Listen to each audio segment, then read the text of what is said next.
Pemirsa, hari ini sudah ada 3 pasang kandidat Capres-Cawapres yang sudah terdaftar resmi di KPU dan kami akan menampilkan elektabilitas dari 3 pasang kandidat Capres-Cawapres. Kita akan mulai dari hasil survei yang dilakukan oleh LSI Deni JA dengan survei rentang waktunya dari tanggal 4 hingga 12 September 2023. Kita lihat yang menduduki urutan pertama dengan meraih angka 39,3% adalah Prabowo Gibran, sementara di posisi kedua Ganjar Mahfud dengan raihan 36,9% dan di posisi ketiga Anies Mohaimin dengan raihan elektabilitas 15%.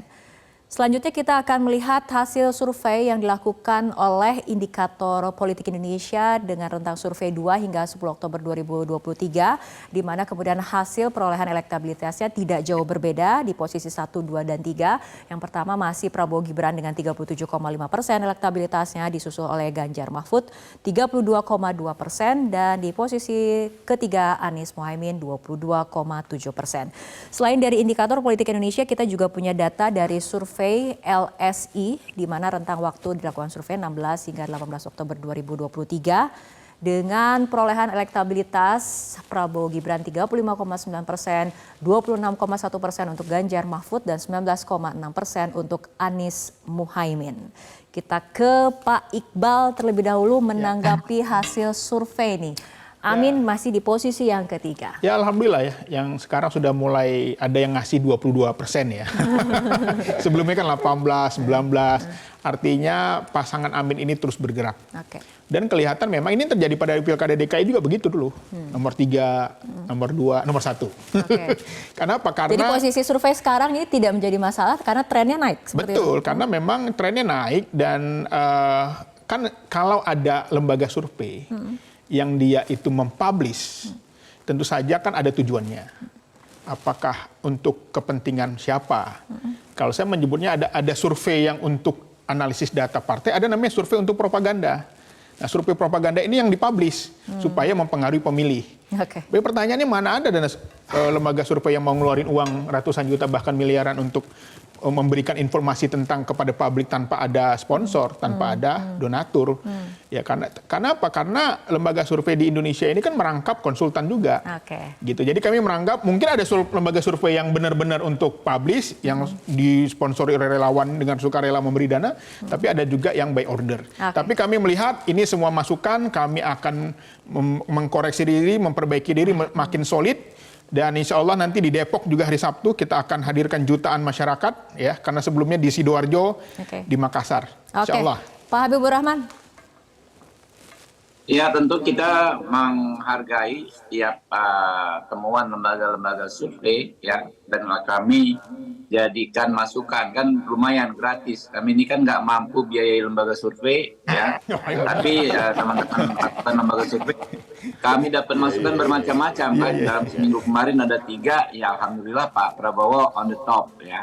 Cuma memang posisi ini tidak akan membuat kami jumawa, arogan ya, apalagi lupa diri. Justru ini akan menjadi pemicu ya, semangat kerja kader-kader partai koalisi pendukung Pak Prabowo Gibran untuk lebih maksimal lagi. Inilah buah kerja keras para kader ya. Kami tidak mampu melaksanakan gathering-gathering yang besar karena berbiaya mahal. Tapi metode kerja kami adalah kami menghampiri rumah ke rumah ya, warga ya, kami berkeliling dari rumah ke rumah menyampaikan pesan-pesan dari Pak Prabowo dan Pak Gibran. Nah itu yang akan terus kami lakukan. Jadi mungkin ke depan kami mohon izin banyak pintu-pintu warga yang kami ketuk untuk kami sampaikan pesan-pesan dari Pak Prabowo Gibran. Oke, Pak Ciko, untuk wilayah Jawa Tengah sendiri dengan kehadiran Gibran ada potensi suara PDIP tergerus. Apakah kemudian Anda khawatir mengenai hal ini? Kalau bahasa tergerus itu terlalu kasar lah ya, tapi kita masih percaya bahwa Jawa Tengah sejatinya adalah kandang banteng dan kalaupun ada perubahan pergeseran-pergeseran suara tidak akan secara signifikan saya rasa. Tapi apakah kemudian PDIP menghitung ataupun berhitung tim Ganjar sendiri soal kerja mesin partai dibandingkan dengan Jokowi efek? Nah gini, Jokowi efek itu kan gini, Pak Jokowi itu approval ratingnya tinggi. Approval rating ya tinggi ya. Tapi kan yang maju bukan dia nih sekarang. Nah ini kita harus bisa bedakan. Ini terjadi di Amerika Serikat. Obama itu approval ratingnya ketika periode kedua pun tidak rendah, cukup tinggi. Dan dia secara terbuka mendukung Hillary Clinton. Tapi kan yang jadi Donald Trump. Nah ini terjadi. Nah seperti kalau kita bicara, oh Gibran akan mengambil suara Gen Z atau generasi milenial. Sedangkan di Amerika sendiri, ini saya mengasih acuan ke suatu sistem demokrasi yang paling maju lah ya di negara di dunia. Bernie Sanders itu salah satu calon dari Partai Demokrat, usianya sekitar 80 tahun. Dia yang paling bisa menarik suara milenial dan Gen Z. Okay. Nah, Mahathir Muhammad di Malaysia ya? Apa? Betul, Muhammad. Jadi ini masih, jadi approval rating tidak berbanding lurus dengan apakah anaknya terus kemudian dipilih oleh orang. Itu nggak selalu begitu. Pak Habibur Rahman, tanggapannya? Ya justru itu kami melihat dan menilai ya, dari masukan-masukan masyarakat bahwa Mas Gibran ini ternyata punya karakter dan punya nilai tawar tersendiri. Ya kita tahu ketika beliau maju jadi wali kota Surakarta, beliau menyampaikan beliau membubarkan relawannya bapaknya lalu membentuk relawan sendiri dari awal.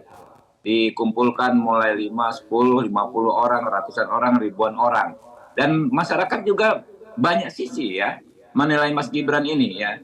Memang benar beliau anaknya Pak Jokowi, itu satu fakta yang nggak bisa dibantah oleh siapapun. Tetapi Mas Gibran ini dinilai sebagai sosok yang berkualitas tapi humble ya.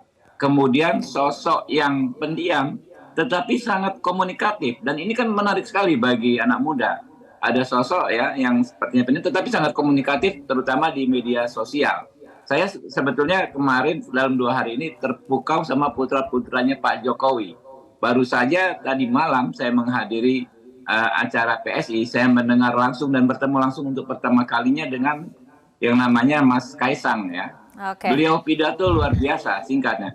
Begitu juga tadi ya, saya bertemu langsung untuk pertama kalinya juga dengan Mas Gibran, lalu mendengar pidatonya luar biasa. Memang apa yang disampaikan para pengusulnya Mas Gibran ini menurut saya tidak salah. Beliau ini punya jualan sendiri dibanding juga dengan ayahandanya. Jadi ada nilai jual lebih di di Mas Gibran ini. Rahman. Oke, Pak Ciko sependapat. Dengan yang mana nih? Dengan Pak Habibur Rahman. Cukup panjang tuh tadi itu, ya kan? Saya melihat gini, Gibran dan Kaisang juga anak-anak yang cukup punya prestasi ya, dan juga aktif, apalagi sekarang aktif di politik. Tapi saya rasa masih terlalu jauh lah untuk menyandingkannya dengan apa yang bisa capaian-capaian dari Pak Jokowi. Gitu. Oke, tambahannya Pak Iqbal? Ya saya kira kan beberapa orang membandingkan kepemimpinan muda. Tapi yang sukses itu jadi presiden, bukan jadi wakil presiden. Jadi ini harus jangan apple to apple gitu. Yang sukses maju di beberapa negara itu yang jadi capres. Belum ketemu yang jadi cawapres. Oke, tapi dari pasangan Amin sendiri, kehadiran Prabowo Gibran ini jadi ancaman atau justru keberuntungan nih Pak Iqbal? Ya, kami belum melihat itu, tetapi kami melihat memang di satu sisi ada baiknya juga anak muda ini maju. Supaya mereka juga memiliki ruang-ruang kesempatan yang sama. Tetapi memang saya kira ke depan bisa jadi anak-anak muda yang tidak harus dari keluarga presiden memiliki kesempatan itu. Karena kursi calon kandidat ini kan sangat terbatas. Orang-orang yang memiliki pengaruh yang kuat yang bisa untuk maju. Memiliki perahu, memiliki elektabilitas, dan juga tentu saja dukungan dana. Tetapi kami melihat di satu sisi kami menyambut baik anak muda maju ke depan. Tetapi kami melihat bahwa apa yang terjadi saat ini situasinya memang sedikit berbeda. Karena kami menganggap sedikit dipaksakan. Oke. Maksudnya sedikit dipaksakan?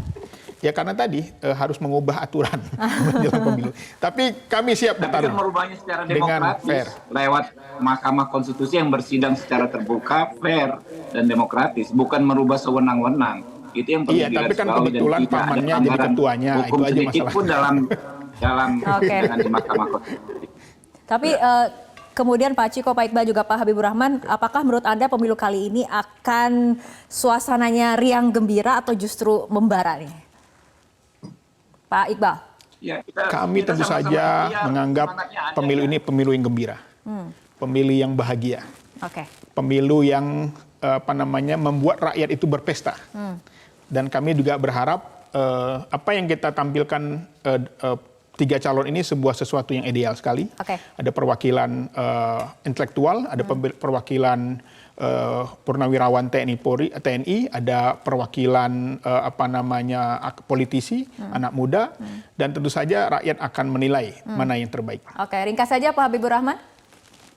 Ya benar ya, kita semua saya pikir secara prinsip kita berikhtiar agar pemilu ini tidak diwarnai polarisasi yang antagonis ya, bisa berjalan dengan guyup, rukun dan damai, karena itulah yang sebenarnya diinginkan oleh rakyat. Ya kami tim pengusung Prabowo Gibran adalah jalan tengah. Kami tidak ingin ekstrem terlalu ke kanan atau ekstrem ke kiri, tapi kami ingin merangkul kedua belah pihak ya ke depan, bahwa negara kita memang membutuhkan persatuan agar bisa benar-benar mencapai Indonesia Emas 2045. Oke, baik. Pak Ciko, terakhir ringkas saja. Saya rasa masyarakat juga menginginkan hal yang sama. Masyarakat dengan partai-partai politik yang ada. Masyarakat punya pengalaman dengan polarisasi yang begitu runcing. Terjadi di Pilpres yang lalu, Pilkada DKI. Nah, saya rasa sudah muak lah, sudah lelah. Dan semuanya berharap bahwa ide dan gagasan yang menjadi garda terdepan dari perjuangan masing-masing. Oke, baik. Memang kita harapkan suasana pemilu kali ini akan berlangsung riang gembira, tapi tetap membara dengan gagasan, seperti itu ya. Betul. Pak Habibur Rahman, Pak Ciko, dan juga Pak Iqbal, terima kasih telah berbincang bersama kami malam hari ini dalam Prime Time News. Jelajahi cara baru mendapatkan informasi. Download Metro TV Extend sekarang.